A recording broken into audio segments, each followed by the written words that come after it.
Assalamualaikum warahmatullahi wabarakatuh. Perkenalkan, saya Azizatul Munafiro dari Fakultas Ekonomi dan Bisnis, Program Studi Manajemen. Pada kesempatan kali ini, saya akan membuat video pembelajaran. Di sini, saya akan membahas topik mengenai kehidupan sehari-hari, yaitu sistem hukum. Yang dimana topik sistem hukum ini dapat memahami bagaimana aturan dan keadilan ditegakkan dalam masyarakat. Apa itu sistem hukum? Sistem hukum adalah sebuah kesatuan yang terdiri dari unsur-unsur yang saling berinteraksi dan bekerja sama untuk mencapai tujuan. Nah, tujuan ini yaitu keadilan ketertiban dalam masyarakat. 4 unsur dalam hukum. Yang pertama, peraturan mengenai tingkah laku manusia dalam masyarakat. Yang kedua, peraturan itu dibuat dan ditetapkan oleh badan resmi yang berwajib. Yang ketiga, peraturan bersifat memaksa. Yang keempat, sanksi terhadap pelanggaran.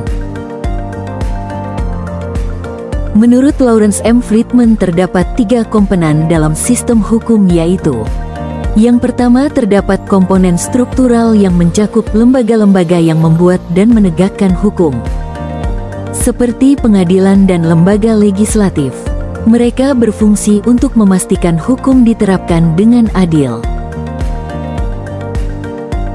Yang kedua, terdapat komponen substansi, adalah isi dari hukum itu sendiri, yang mencakup aturan-aturan yang harus diikuti oleh masyarakat. Misalnya, undang-undang yang mengatur lalu lintas. Yang ketiga, terdapat komponen budaya hukum. Budaya hukum adalah nilai-nilai dan sikap masyarakat terhadap hukum. Budaya hukum mempengaruhi bagaimana hukum diterapkan dan dihormati. Misalnya, sikap masyarakat terhadap keadilan dan penegakan hukum. Lalu, apa itu sumber hukum? Sumber hukum adalah segala hal yang menjadi dasar lahirnya aturan hukum yang mengikat dan dapat dikenai sanksi jika dilanggar. Sumber hukum dibagi menjadi 2, yaitu: yang pertama, ada sumber material. Sumber material ini adalah faktor yang mempengaruhi isi hukum, seperti nilai-nilai sosial dan kebutuhan masyarakat. Misalnya, hukum yang mengatur perlindungan lingkungan hidup. Yang kedua, terdapat sumber formal. Sumber formal ini adalah bentuk hukum yang tertulis dan tidak tertulis. Contohnya yaitu undang-undang, traktat, dan hukum adat. Hukum tertulis memberikan kepastian, sedangkan hukum tidak tertulis seringkali mencerminkan kebiasaan masyarakat.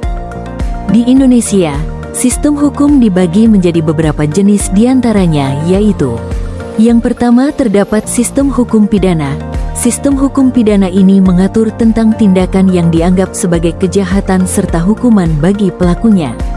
Contohnya adalah Kitab Undang-Undang Hukum Pidana (KUHP) yang mengatur berbagai jenis kejahatan dan hukuman. Yang kedua, terdapat sistem hukum perdata, yaitu mengatur hubungan antara individu, seperti kontrak, warisan, dan sengketa harta. Kitab Undang-Undang Hukum Perdata (KUHPER) menjadi acuan dalam menyelesaikan masalah perdata. Yang ketiga, terdapat sistem hukum administrasi, yang dimana sistem hukum administrasi ini mengatur hubungan antara pemerintah dan masyarakat. Sistem ini mencakup peraturan tentang izin, pelayanan publik, dan pengawasan terhadap tindakan pemerintah. Yang keempat, terdapat sistem hukum adat. Sistem hukum adat ini adalah hukum yang berlaku di masyarakat tertentu berdasarkan tradisi dan kebiasaan. Hukum adat diakui dalam sistem hukum nasional dan seringkali digunakan untuk menyelesaikan sengketa di tingkat lokal. Dari penjelasan tadi, kita bisa simpulkan bahwa sistem hukum adalah bagian penting dari kehidupan berbangsa dan bernegara. Hukum bukan hanya soal peraturan yang harus dipatuhi, melainkan juga mencerminkan nilai-nilai dan harapan masyarakat.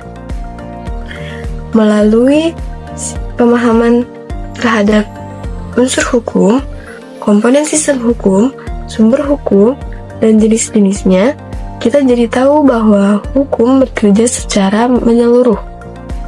Mulai dari pembuatan aturan, pelaksanaan, hingga bagaimana masyarakat memandang dan mematuhinya. Dengan memahami hukum, kita bisa lebih sadar akan hak dan kewajiban sebagai warga negara. Kita juga jadi bisa ikut menciptakan lingkungan yang lebih adil, tertib, dan aman. Jadi, mari kita hargai hukum, pahami perannya, dan ikut serta membangun budaya hukum yang baik di lingkungan sekitar kita. Sekian dari saya, kurang lebihnya mohon maaf. Wassalamualaikum warahmatullahi wabarakatuh.